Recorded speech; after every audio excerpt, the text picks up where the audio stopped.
All right, 11.2, which is the first reading of the 2022-2023 academic calendar with Mr. Clark Cooper. I can't believe we're talking about 2022-2023 already, so take it away. Thank you, Madam Chair, members of the board, Dr. Little. Bring to you tonight first reading the 2022-2023 academic school calendar.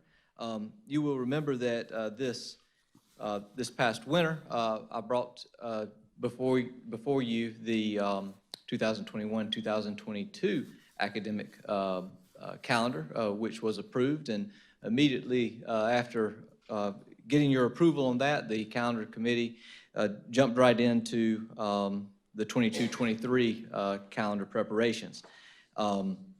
We try to have the calendars for Lexington One out, a year in advance. It helps with planning for families, also helps with planning for the operations of the school.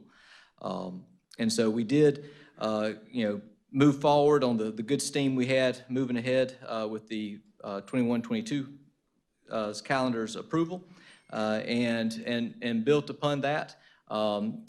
We had taken and gotten feedback from Parent Advisory Council in February of 21.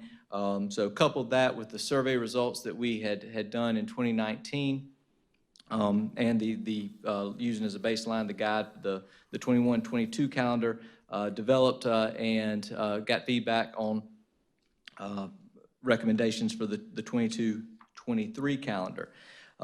In doing that, I think we've developed a calendar that's in your packet that is first and foremost, it's academically sound, it's responsive to the needs of our students and our staff, and it supports families as well. In this calendar, you will see that it is a balanced calendar.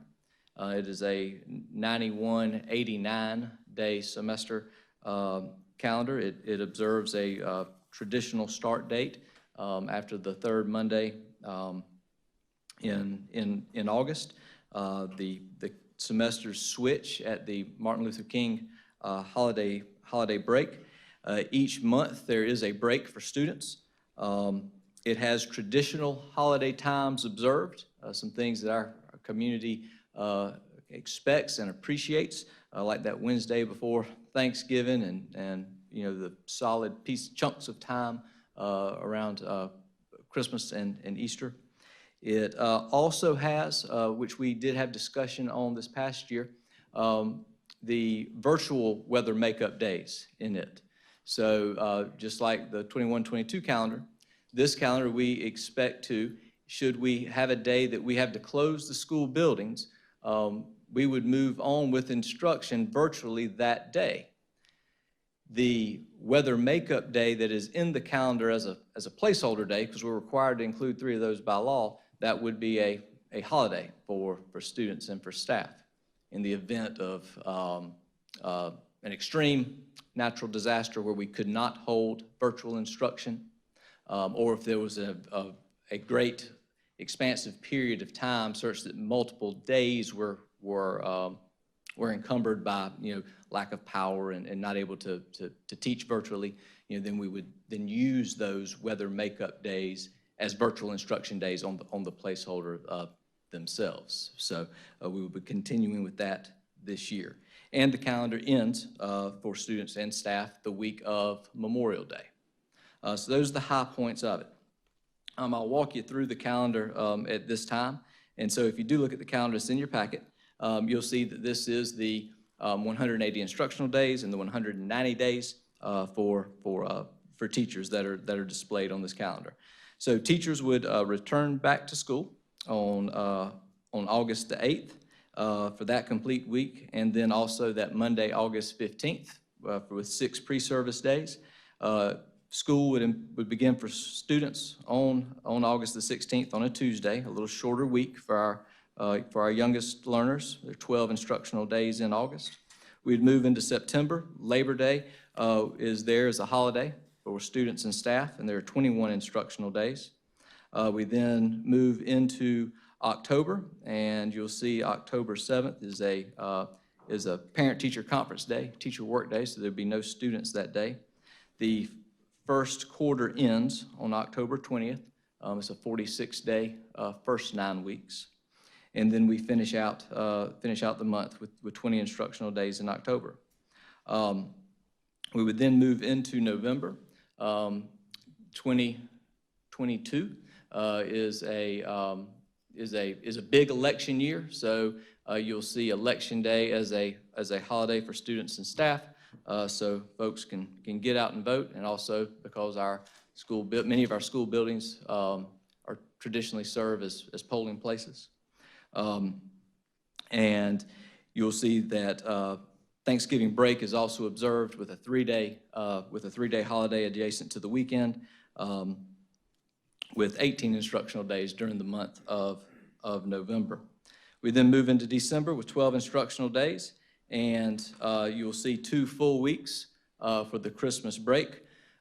Christmas and New Year's fall on Sunday this year, so that is a little bit of an item to note, because the New Year's Day observed for federal employees falls on January the 2nd.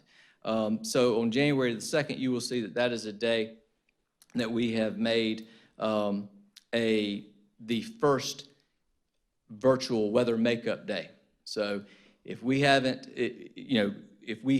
not had to close down the buildings and not be able to offer virtual instruction on that day will be a holiday for our students and our staff. We'll finish with 8 days in January to wrap up the second quarter, to wrap up the first semester. The 13th of January is a teacher workday for grading and with 4 of our 5 high schools preparing for new students in a new semester with new students coming to them. That is adjacent to January 16th on that Monday, which would be the Martin Luther King holiday, and then we will begin second semester on January the 17th. There are 11 additional instructional days that month. We move into February, and you will see there we do have February 17th as a parent-teacher conference day and no school for students. And again, on the other side of the weekend, that Monday would be our second weather makeup day placeholder, which would be a holiday for students and staff as long as it was not needed for virtual instruction. 18 instructional days in February, taking us into March. Again, after a couple weeks, you see another break. Those periodic breaks are important for the students, important for the staff as well, and important for families, for travel and for trips. March the 17th would be the third virtual weather makeup day. And so again, I know I'm repeating myself, but if not needed for virtual instruction, holiday for students and for staff. The third quarter does end that month on March the 23rd, and we finish out the month with a total of 22 instructional days. We move into April, and you will see that first full week of April being our spring break. Easter is on Sunday, March the 9th, so this does allow for Good Friday to be off. That's always important to many people in this community, so we want to be responsive to that, and then also provide that break at a good time. And you have a full week for spring break. 15 instructional days that month. We have a little bit of a long haul as we finish out the month of April and move into May. A lot of testing is involved during that time, so it's not real conducive to breaks for students or staff, just due to the nature of standardized testing, but we do have Memorial Day off for students and staff on the 29th. They both return on Tuesday the 30th. The students would finish up their last day, being Thursday, June the 1st. Staff would have 1 additional day to complete the requirements for wrapping up the school year on Friday, June the 2nd, and everyone would begin their summer break. So that's a quick walk through the calendar. Be happy to answer any questions that you have at this time.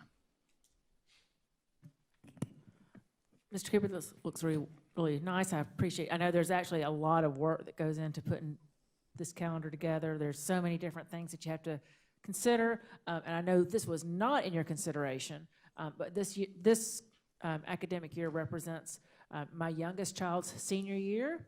And he'll be happy to see that not only is school done on June 1st, but you gave him his 18th birthday off as well during the school year. Well, And so just from my family to yours, thank you very much for we that. aim to please.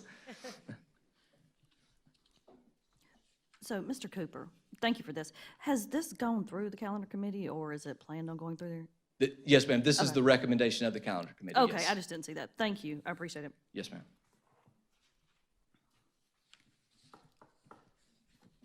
Board, any other comments or questions for Mr. Cooper? No? All right, thank you very much.